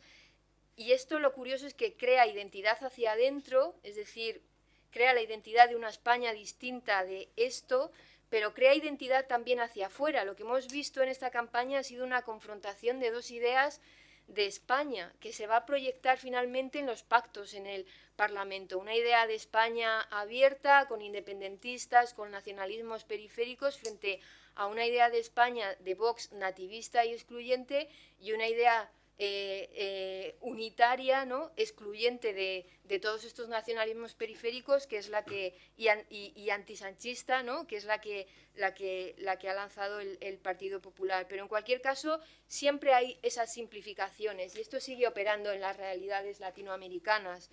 Por eso están tan polarizadas también las democracias latinoamericanas. Son simplificaciones que captan y redirigen esos estados de ánimos, ¿no? Porque al final es verdad que los partidos han desaparecido. Yo incluso aquí, aunque tengan esa forma casi... a veces son más movimientos que intentan captar esas emociones, ¿no? Antes que los intereses, representan estados de ánimo. 2 minutos. Y que tratan de crear esas comunidades de sentido alternativas y paralelas que ofrecen las condiciones para esa lealtad total, ¿no? Y al final esos líderes hablan a sus tribus y a sus propios medios de comunicación, y así se forman, pues esto, los públicos burbujas de los que estábamos hablando. Al final, bueno, pues lo que ha ocurrido ahora es que se está reestructurando efectivamente el espacio público, y con esto acabo, esta idea que decía al principio, lo que tiene que ser el espacio público, que es el espacio compartido por todos, esa zona común en la que efectivamente en relaciones internacionales esto es curioso, ¿no? Las palabras significan cosas distintas, pero es que ya dentro de las democracias las palabras significan cosas distintas. Durante el procés, por ejemplo, democracia para uno significaba ir a votar, y democracia para otro significaba cumplir las reglas del juego, atenerse a la Constitución y a las reglas del juego, ¿no? Había una dimensión más populista de la democracia que priorizaba el voto, la soberanía popular, por así decir, y una visión más liberal de la democracia que lo que priorizaba era el cumplimiento de las reglas del juego y del marco constitucional. La misma palabra significaba cosas distintas para cada uno de ellos, ¿no? Por eso es importante incidir en esta idea del espacio común, a pesar de que todo al final sea una confrontación de relatos, ¿no? Y lo que ha acabado produciéndose, y ya acabo, son 4 cosas, ¿no? en estos espacios públicos: la balcanización, lo que podríamos llamar postfactualismo, las fake news y la postcensura, vamos a llamarlo así, ¿no? Más palabras que tampoco utilizaré nunca en ninguna columna. La balcanización es esa tendencia a consumir noticias modeladas con arreglo a preferencias políticas preexistentes, las famosas burbujas cognitivas, donde solo te relacionas con personas alineadas ya con tus creencias, ¿no? Que esto es alimentado por las redes sociales, ¿no? Y por los algoritmos, los famosos algoritmos. El posfactualismo, la tendencia por la cual los hechos han perdido fuerza persuasiva frente a las emociones y creencias. Me da igual que mi candidato mienta, yo lo voy a votar igual porque siento que pertenezco a su tribu. Las fake news, ¿no? La horizontalidad en la comunicación digital facilita la circulación de noticias falsas y conspiranoicas. Y luego la postcensura, que me parece muy interesante, que es la restricción no reglada de la libertad de expresión, ¿no? Que tiene que ver con la agresividad con la que mucha gente se lanza contra ti, sobre todo si estás en Twitter, cuando dices algo distinto de lo que se está diciendo en ese momento, ¿no? Y cómo se sofoca de una manera espontánea, y ya acabo con esto, ha sucedido también con el marco de entrada en estas elecciones, ¿no? El marco era un marco ganador, era el que se reforzaba por parte de todas las encuestas, y cuando había una encuesta que decía otra cosa distinta era abyecta, ¿no? Porque no entra dentro de ese marco, ¿no? Y al final, si hay una casa de encuestas que está diciendo una cosa distinta de lo que dice la mayoría, hay de alguna forma una postcensura. Se dice con la voz pequeña, se dice con la voz baja, no te atreves a decir una cosa distinta de la que está diciendo todo el mundo, ¿no? Es otra forma de autorrestricción dentro de las democracias. Y aquí acabaría. Muchas gracias.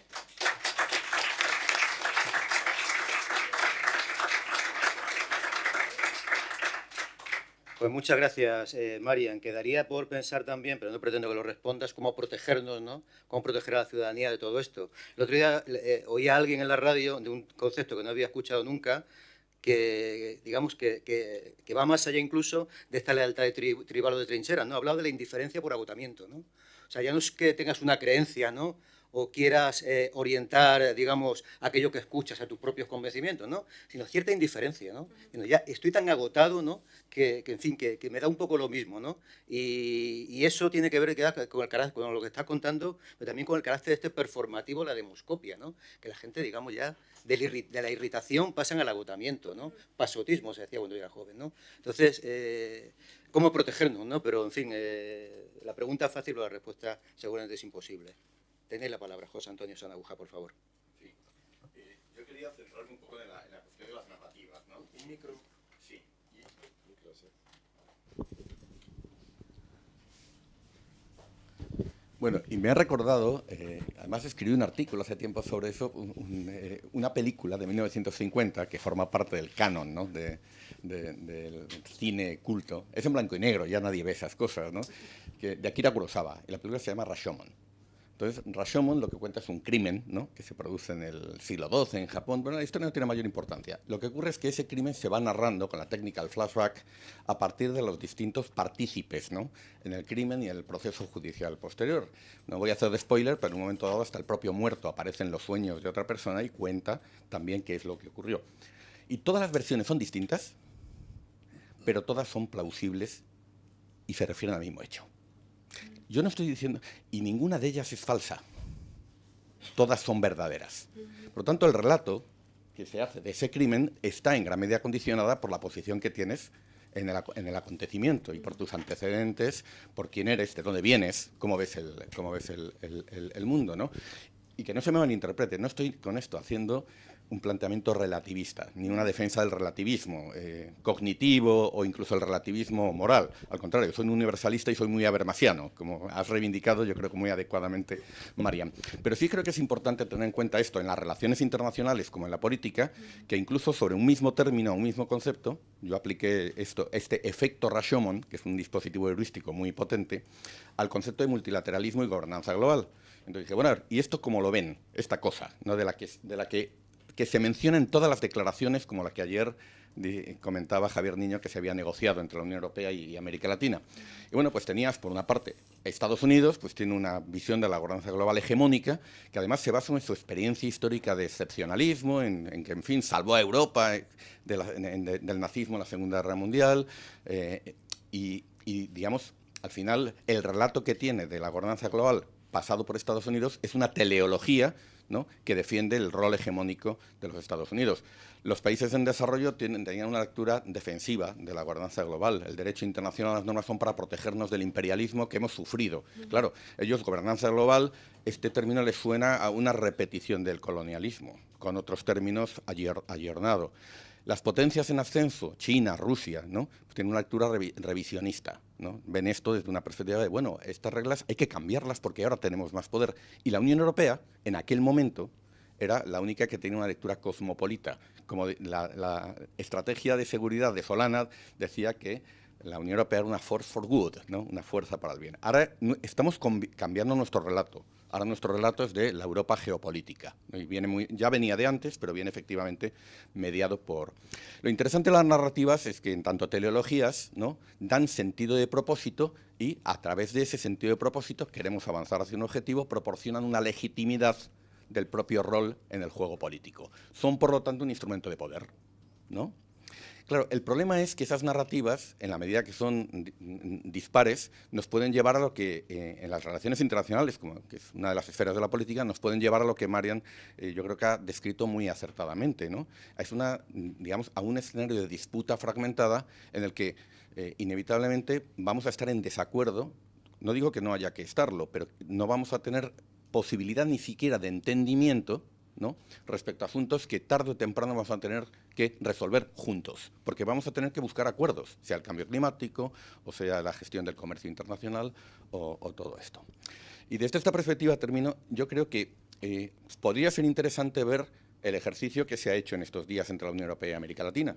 Nos hemos reunido, nada menos que después de 8 años de no reunirnos, de no hablar, de no socializarnos, de no tener una comunidad de habla, también en sentido habermasiano, ¿no?, de no tener un espacio para la deliberación racional. Nos hemos reunido después de 8 años en los que además nuestros relatos y nuestra percepción de nuestro propio rol dentro del mundo a través de esos relatos ha cambiado radicalmente, porque el mundo ha cambiado, ¿no? Entonces, muchas veces se cuestiona la diplomacia de cumbres, se dice que, bueno, que eso es una oportunidad de foto. Bueno, es una manera que es inútil, que es turismo diplomático. Miren, esto es importantísimo, porque en términos habermasianos, es uno de los pocos espacios donde se pueden poner en común esos relatos.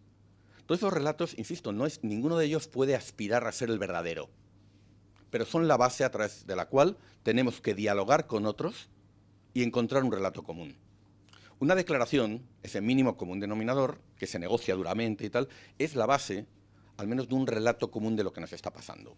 Estará muy incompleta, será muy limitada, ¿no?, pero siempre que hemos hecho algo conjuntamente, la Unión Europea, América Latina, por ejemplo, en la pacificación de Centroamérica en los años 80, por ejemplo, en el apoyo a los procesos de transición democrática. Fíjate si era un mundo polarizado el de entonces, era un mundo bipolar. No se me ocurre otra cosa más polarizada, ¿no?, en política internacional que el mundo de la Guerra Fría, y más en el periodo Reagan y de esto. Y encontramos en esos espacios la posibilidad de socializarnos, de dialogar y de encontrar un relato común a partir del cual trabajar juntos en cosas que eran importantes para nosotros. Entonces, a mí me parece que esto, lo que habéis estado discutiendo, sugiero esta perspectiva, o sea, verlo en términos de Rashomon, ¿no?, de distintos relatos plausibles, ninguno de los cuales puede aspirar a ser el relato correcto, el relato cierto, en el que además necesariamente tenemos que entender que los relatos de otros, ¿no?, tienen un porqué. Tienen que ver con su historia, tienen que ver con su experiencia. El reclamo al colonialismo que nos han hecho, por ejemplo, los países latinoamericanos en esta cumbre, pues en fin, hay que entenderlo. Igual que nuestro particular excepcionalismo europeo, que también lo tenemos. También tenemos que pedir que entiendan que nuestra lectura pues es distinta. Pero ese es digamos, de esa amalgama es de la que tenemos que forjar los acuerdos, con los cuales tenemos, como estamos inevitablemente juntos ante problemas cruciales, de los que tenemos que formar justamente esa ética del discurso universalista, ¿no?, con la que nos proporciona una teleología, un sentido de propósito común con el que podamos hacer frente a todos estos desafíos comunes. Gracias. Bueno, más que una pregunta es un comentario, sí, ¿no? Pero... Muy bien, gracias, José Antonio. Está muy bien incorporar a Kurosawa también al debate, ¿no? Tenemos unos minutos para algunas preguntas, o si os parece vamos a recoger 3 o 4, ¿no?, y luego, en función de a quién vaya dirigida o lo que queráis, ¿no?, la respondéis. Empecemos por ahí, por el fondo, ¿no? Yo, en el poco tiempo que llevo aquí, voy a intentar seleccionar a aquellos que he visto que no han hablado nunca, si no os parece mal.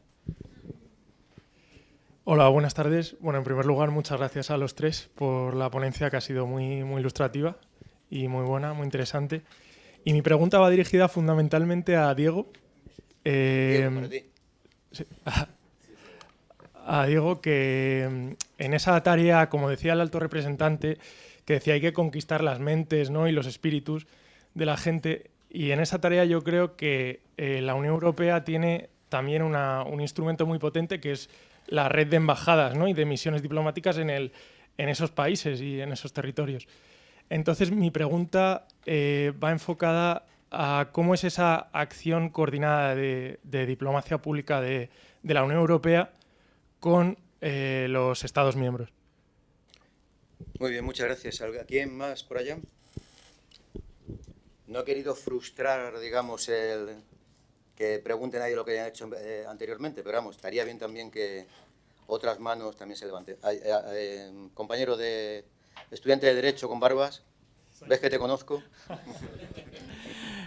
José Juan Tibermas, el pesado que siempre habla. No, tenía dos preguntas para Diego.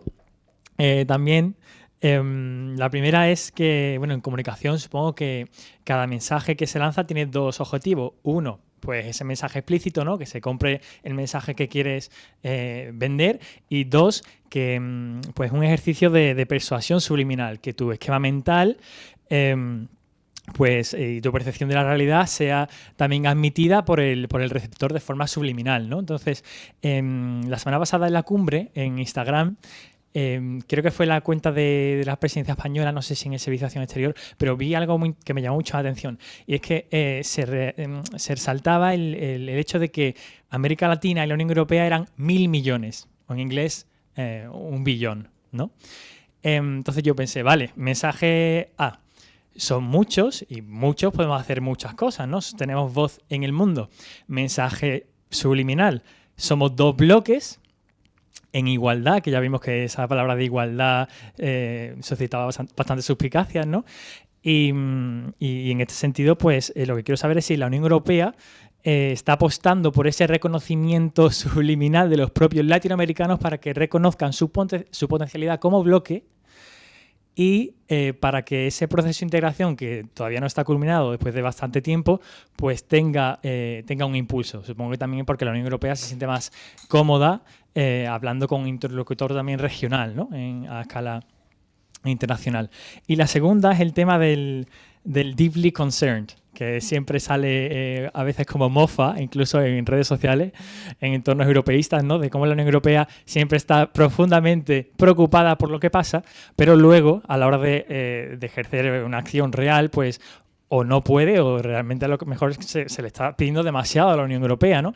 Y también entramos a esa gestión de las expectativas que tiene la ciudadanía sobre lo que verdaderamente puede hacer la Unión Europea. ¿Cómo lo gestionáis? ¿No? Muchas gracias.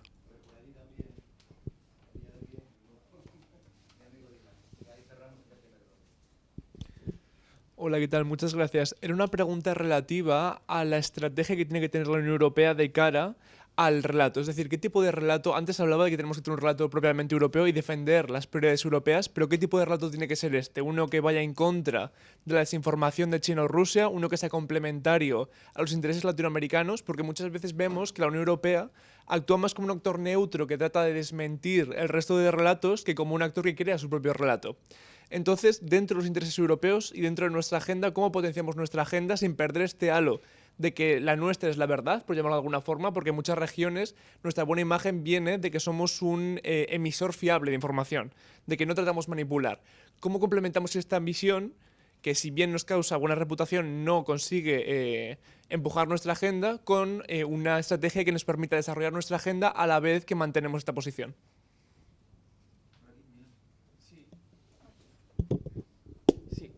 Bueno, gracias a todos por las ponencias y quería primero un poco en relación a lo que comentaba Diego y también, bueno, todos en realidad, agregar la visión de Chantal Mouffe, que me parece una visión súper interesante, de esta necesidad de que en lo contingente de lo político hace falta discusión, pero que no sea antagónica. Y la dinámica que se ha establecido prácticamente como regla general en América Latina es que mi victoria implica destruir, hacer desaparecer al otro. O sea, y es algo muy difícil de manejar. Entonces, quienes estamos en una línea más moderada y media, pues somos como desagradables a todos, ¿no?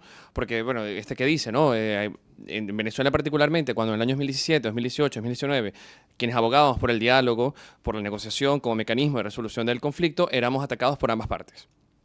Es la realidad. Y hoy, bueno, hay un cierto consenso de que tenemos que ir a negociación y diálogo para poder dirimir nuestras diferencias en canales democráticos, ¿no? Entonces, por un lado, ¿cómo hacer? O sea, ¿cómo intentar persuadir a la percepción pública, sobre todo por la experiencia en los medios, en la parte comunicacional, que quizás las terceras vías, pero no desde un punto de vista de apolítico, sino de moderación, de puntos de encuentro, es lo que debería imperar en sociedades democráticas plurales? Eso por un lado, y la Unión Europea en eso ha tenido importante, lo sé, incluso la delegación en Venezuela, de fomentar este diálogo político. Y en el caso para Pablo de Argentina, saliendo un poco del contexto, me interesaría mucho conocer la visión que tiene sobre Argentina, ¿no? Sobre todo desde el punto de vista político, porque hemos visto una especie de albertismo que se ha dividido un poco de la línea kirchnerista y hemos visto incluso ataques de la vicepresidenta hacia el presidente y viceversa, con quizás una posición un poco más moderada y más parca de Alberto Fernández en algunos temas.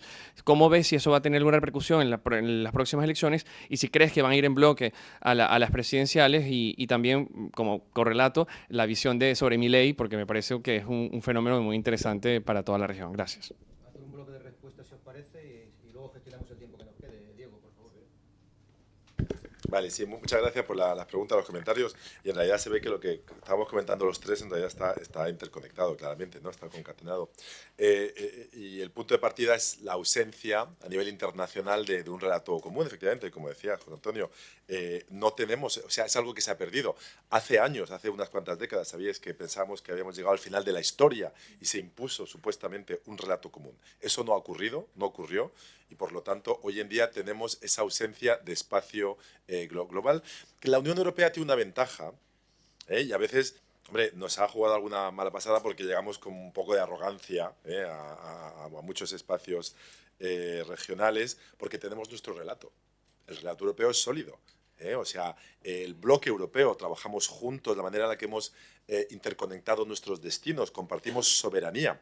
A pesar de las críticas que llueven a la Unión Europea en cada elección, fijaros en Francia, en España, aquí también, en Italia, en todas partes, ¿no? Siempre se critica a la Unión Europea, pero yo creo que después del Brexit está todo el mundo vacunado contra lo que es una salida catastrófica de la Unión Europea. Y hay una mayor coherencia del relato europeo. O sea, tenemos ese relato. Cuando vamos y salimos fuera de nuestras fronteras, tenemos esa base que es bastante importante. Pero no la tenemos con América Latina, no la tenemos con otros países y hay que construirlo. Y por eso las cumbres son muy importantes. Porque efectivamente, ¿no? Si miráis el resultado de la cumbre, o sea, la declaración de la que nos habló Javier Niño el otro día, ayer, efectivamente, hay una serie de elementos que no se encuentran en las declaraciones anteriores. Yo los he comparado porque nosotros trabajamos en el lenguaje. Por ejemplo, se hablaba del multilateralismo, que es un aspecto importante de esos relatos. Es inclusivo ahora. Ya no es el multilateralismo como antes. ¿Por qué? Pues porque no significa lo mismo para nosotros y para América Latina. Ahora ellos quieren que sea inclusivo. El aspecto histórico también no estaba presente antes. Hay toda una serie de elementos, hay muchos más elementos importantes para la región y por lo tanto a nosotros nos parecía, yo estaba totalmente a favor que insistiésemos en lo de Ucrania porque también es un aspecto fundamental y existencial para nosotros. Y sabemos que la región no va a estar de acuerdo con nosotros, pero hemos buscado un espacio de consenso y lo hemos encontrado. Contra todo pronóstico, o sea, un espacio público común se encontró en el caso de Ucrania, no mencionando a Rusia, y haciendo referencia a la guerra contra Ucrania. O sea, que es posible construir ese tipo de espacio, hay que hacerlo, pero ahí yo también estoy de acuerdo contigo, o sea, no entramos en el relativismo, es otro tipo de universalismo, porque en realidad la base estaba ya ahí. Las declaraciones internacionales, el derecho internacional, lo que se discutió en Naciones Unidas, ya había una base, ¿no? Pero es verdad que hay que construir consensos. Y creo que eso hay que aceptarlo ahora.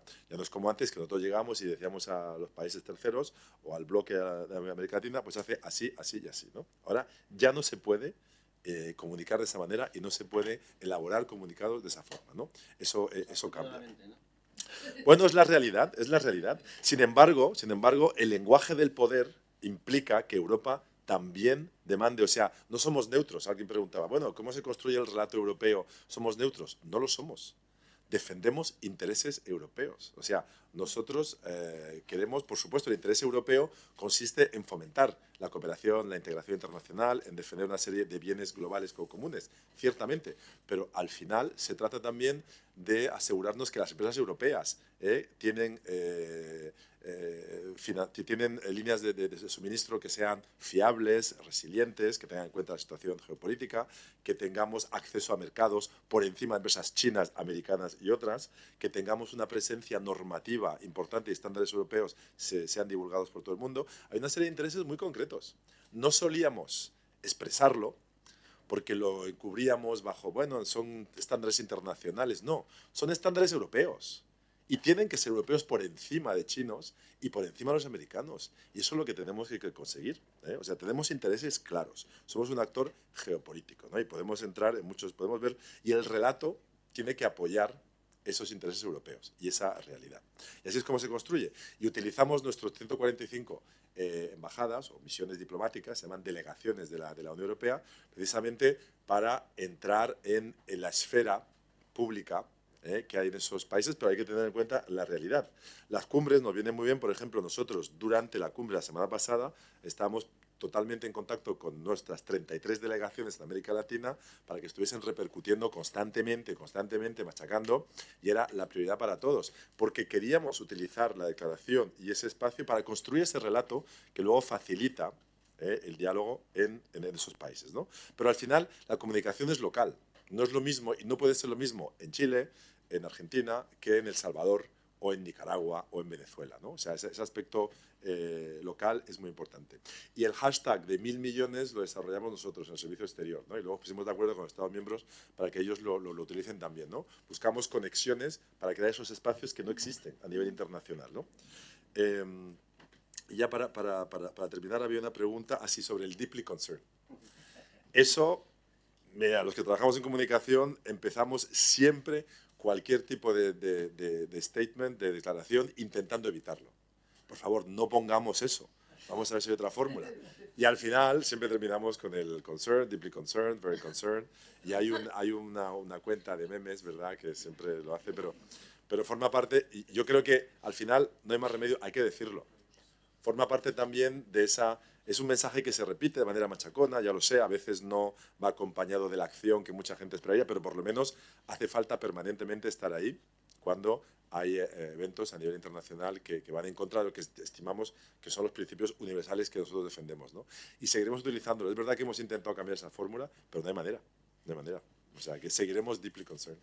Creo que los codirectores quieren utilizar 30 segundos del tiempo. Al hilo de tu intervención y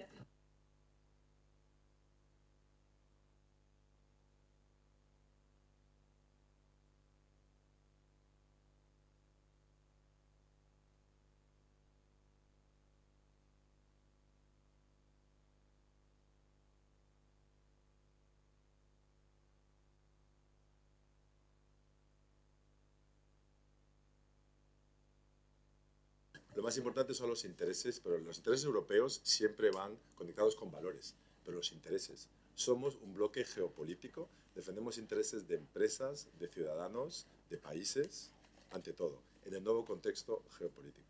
Y esa es la realidad. No somos una ONG con mucho dinero, como hay gente que piensa como contaba Javier Niño, el otro día el alto representante fue a visitar y se quedó sorprendido, porque ese no es el mensaje que vamos a enviar. Y es más, no tenemos esa credibilidad. También nuestra imagen ha cambiado. O sea, en Europa nos pasamos el día entero decidiendo qué tipo de armamento y munición le vamos a enviar a un país en guerra.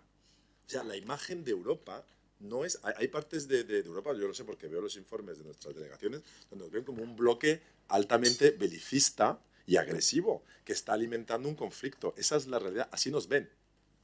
Y de hecho, esa también es la sensación que tiene en América Latina. Francamente, nos ven así. Entonces, hay que aceptar la realidad de la que estamos. Nosotros estamos defendiendo intereses europeos también de seguridad existenciales con el tema de la guerra en Europa. No defendemos el orden internacional, eso también. Pero ante todo, porque los conflictos no son equivalentes. Para nosotros un conflicto en África o en Asia no es comparable a un conflicto en Ucrania. Vamos a continuar porque hay otros...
el relato de la Unión Europea desde Solana a la actualidad, ¿no? Que era con potencia normativa a hablar el lenguaje del poder, ¿no? Pero también es una potencia climática y tampoco tenemos que renunciar a ese ADN que son nuestros valores, ¿no? O sea, claro.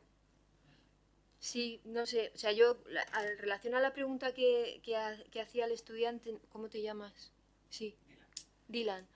Claro, lo del populismo o sea, yo creo que la base común para evitar que todo acabe encerrado en esta lógica populista es el respeto a ciertas normas básicas, sobre todo, primero las instituciones, el respeto a las instituciones, no sembrar la duda sobre las instituciones. Esas reglas básicas son fundamentales. Y luego los hechos, Snyder decía que deberían considerarse bienes públicos, ¿no? El respeto a los hechos.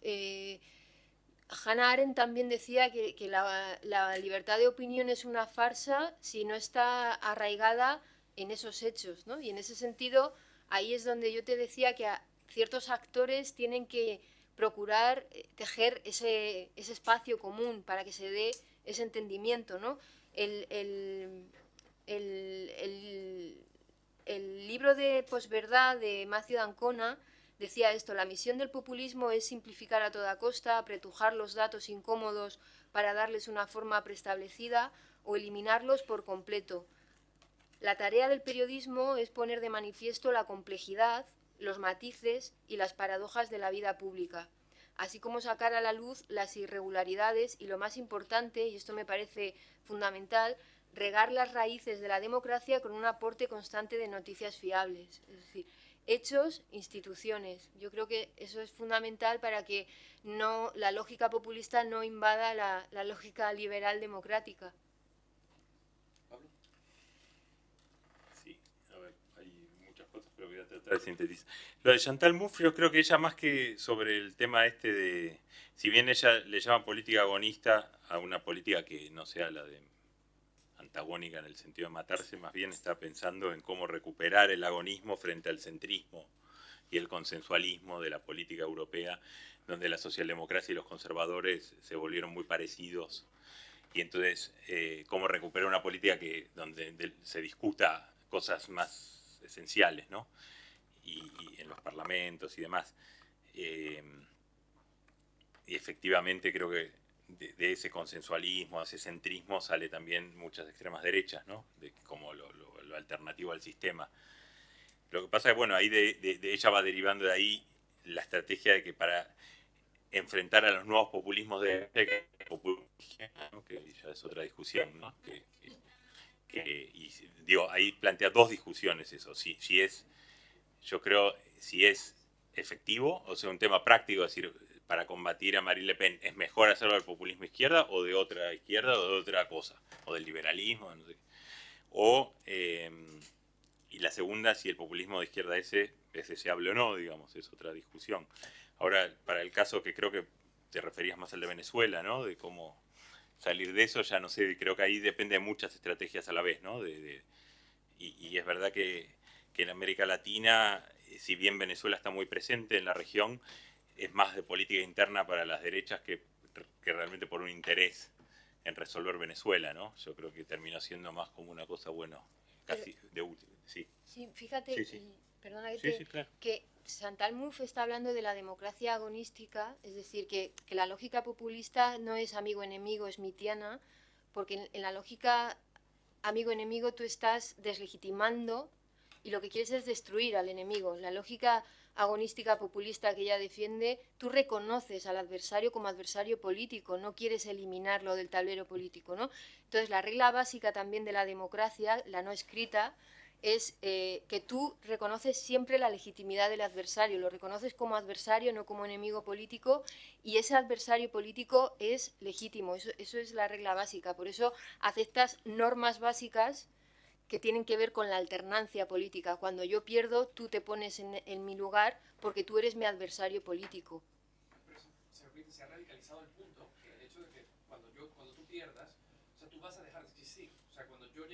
Hemos llegado a eso. Hay que aniquilar. Mediante la deslegitimación. Sí.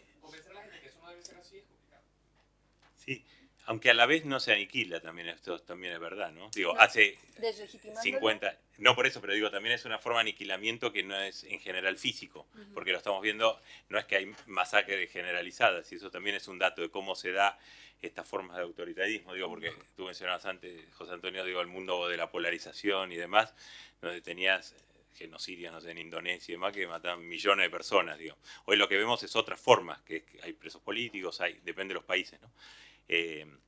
Yo ahí lo que no sé, si a veces en la añoranza cuando pensamos en retrocesos de la actualidad, estamos pensando en retrocesos reales respecto al pasado o en retrocesos respecto a lo que en el pasado pensamos que iba a ser el futuro que estamos viviendo, ¿no? Porque en verdad, yo a veces cuando se habla muchas veces de retrocesos, no sé bien respecto de cuál era el momento mejor, digamos. Porque al final parece que nos quedaran los años 90 como el momento mejor, que era precisamente el momento de pura ilusión de todos, ¿no?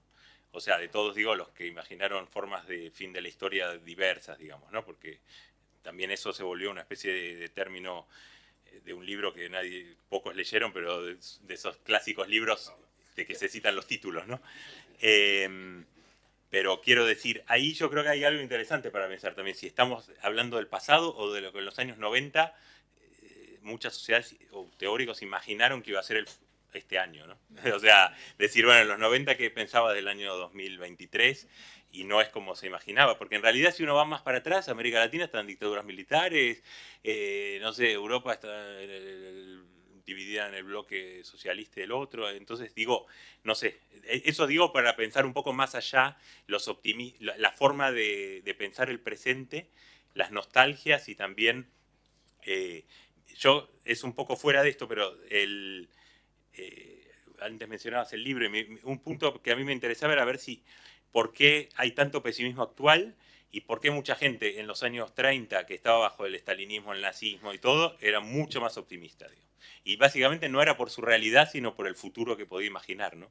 Y yo creo que el problema actual es que la realidad, de manera histórica, mejor, pero el futuro que imaginamos es mucho peor que en el pasado. Y me parece que ahí hay un problema de los imaginarios políticos, que no es tanto el presente tiene un montón de problemas, no digo que no los tenga, pero incluso la guerra de Ucrania no sé si es peor que miles de guerras que hubo antes, digo, no es que antes no había guerras, o sea, digo, lo que pasa es que imaginamos que no iba a haberla, ese es el punto, yo creo, no es que no la sabía, pensamos que no iba a haber una guerra de Ucrania hace 20 años, entonces, pero me parece que es diferente eso, y ahí creo que es un tema de cómo se canceló el futuro como espacio de cambio, tanto desde el liberalismo que imaginaba el fin de la historia como del socialismo, y me parece que por ahí se meten unas formas de extrema derecha más retroutópicas, más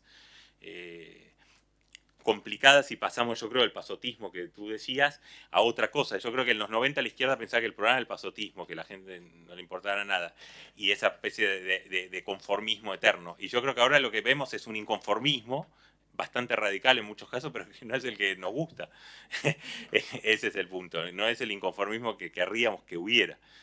Ahora, digo muy rápido porque no hay tiempo, pero Argentina yo lo resumiría así, hay elecciones ahora este año y va a ser una elección importante en América Latina. El peronismo tiene un candidato de unidad un poco sui generis, que es Sergio Massa, que además quizás desde aquí no se entienda bien como un ministro de Economía con 100% de inflación anual puede ser un candidato competitivo, pero lo es competitivo. Bueno, porque finalmente él puede decir que podría ser peor si él no estuviera. Y la verdad es que quizás es verdad, quizás es cierto, quizás es cierto. O sea, entonces hay una cosa ahí que es un candidato de unidad un poco complejo porque es un tipo que fue antikirchnerista, pero ahora Cristina Kirchner lo apoya. El kirchnerismo hay que decir que hace 3 elecciones que no tiene un candidato propio, lo mencioné antes. En 2015 fue Daniel Scioli, después fue Alberto Fernández, aunque Cristina iba de vice. Y el kirchnerismo básicamente hoy, como dicen del gobierno de Alberto Fernández, para ellos es un partido que nunca se jugó, y pese a que tiene una vicepresidenta y muchos ministros con presupuestos muy importantes del gobierno, el kirchnerismo finge no ser parte. Como decía un amigo peronista, el kirchnerismo hace oposición con goce de sueldo. O sea, es oposición pero está en el Estado, ¿no? Entonces es una cosa un poco extraña. Y Sergio Massa es un candidato muy pragmático, muy vinculado al establishment, a la Embajada de Estados Unidos y demás, pero a su vez es sostenido ahora por Cristina Kirchner, hicieron una especie de reconciliación y demás. Entonces, bueno, eso desconcertó un poco a la oposición, que estaba más cómoda con un candidato kirchnerista, y resolvió el problema de una fórmula de unidad de todo el peronismo, lo que llaman algunos el panperonismo, porque en realidad el peronismo hoy son muchas cosas, no es un partido, son gobernadores, son sindicatos, son movimientos sociales. Alguien resumió bien, que es un periodista peronista, de hecho, más centrista, que dijo, el peronismo, si uno mira los últimos años de peronismos muy distintos, Carlos Menem, como presidente, creó una sociedad con las reformas neoliberales, creó una sociedad neoliberal. Eduardo Duhalde, que fue otro presidente, creó un fuerte aparato político, una maquinaria política en la provincia de Buenos Aires, que es el bastión del peronismo, y hoy el kirchnerismo también usufructúa. Y el kirchnerismo creó una estructura de sentimiento, o sea, básicamente un relato, hablando de relatos. Un relato que tenía que ver con muchas cosas de la historia argentina, entre ellas dar un cierto sentido a la generación de los 70 y demás, ¿no? Que pese a la dictadura y demás, finalmente estamos aquí. Entonces, hoy todo eso funciona a la vez un poco, y el peronismo está en un proceso de recomposición que no sabemos, pero claramente ya Cristina, y con eso cierro, porque la pregunta, bueno, abre para hablar horas, pero en el 2019 puso el candidato con un video en Twitter diciendo, lo elegí, le he pedido a Alberto Fernández que sea candidato. Hoy ya no pudo, en esta elección ya no podía hacer eso. Entonces tuvo que negociar, buscar un candidato que no era el que ella habría querido en una situación ideal, que es Sergio Massa, que era muy crítico de ella hace unos años. En la oposición hay básicamente dos candidatos. Patricia Bullrich, una ex ministra de Seguridad, hablando antes del tema de crimen organizado, que tiene posiciones muy de derecha en temas de represión de la inseguridad y también de la protesta social, eso es más importante aún. A la vez es liberal con temas societales, pro matrimonio igualitario, aborto, etcétera, que viene del peronismo revolucionario de los años 70 y giró hacia una derecha dura, que ahora se reúne con DeSantis, con gente así. O el alcalde de Buenos Aires, Horacio Rodríguez Larreta, que sería una versión moderada de... el spot de Patricia Bullrich sintetiza bastante su idea, dice, si no es todo, es nada. Ese es su eslogan de campaña. Y el de Larreta busca una cosa moderada y tiene que ver un poco con esto de cómo las derechas de gobierno, las centroderechas se están tratando de reposicionar en un escenario un poco complejo. Y hay primarias el 13 de agosto, que en Argentina son un poco especiales porque son unas primarias donde todo el mundo vota y demás, así que ahí se va a ver.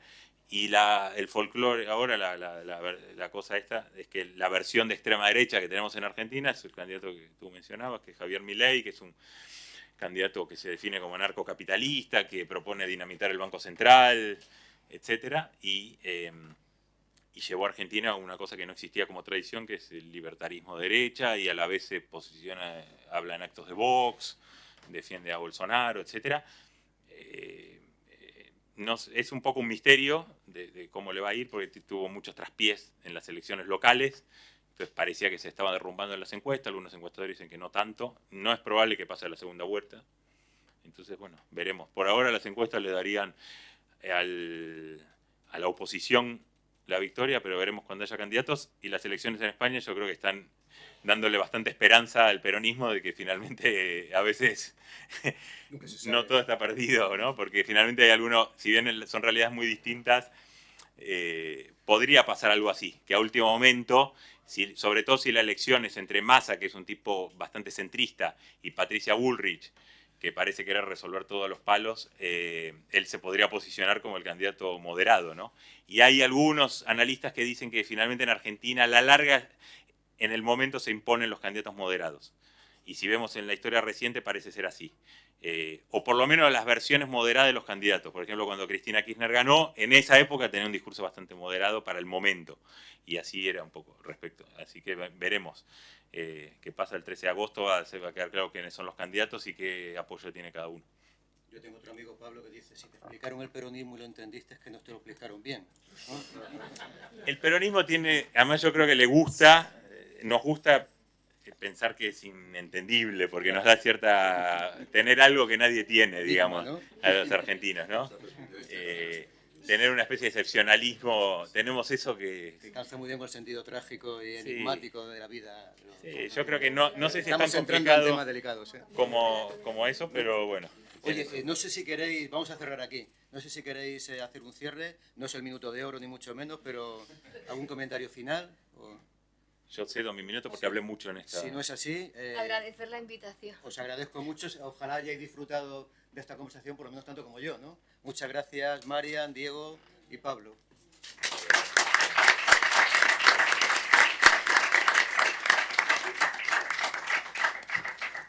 Tú escribes sobre temas de desinformación, sobre todo. Sí, bueno, también ¿Está bien? de relaciones internacionales. Sí. He leído alguna vez. Sí, sí. Un meme de Es verdad que no me llega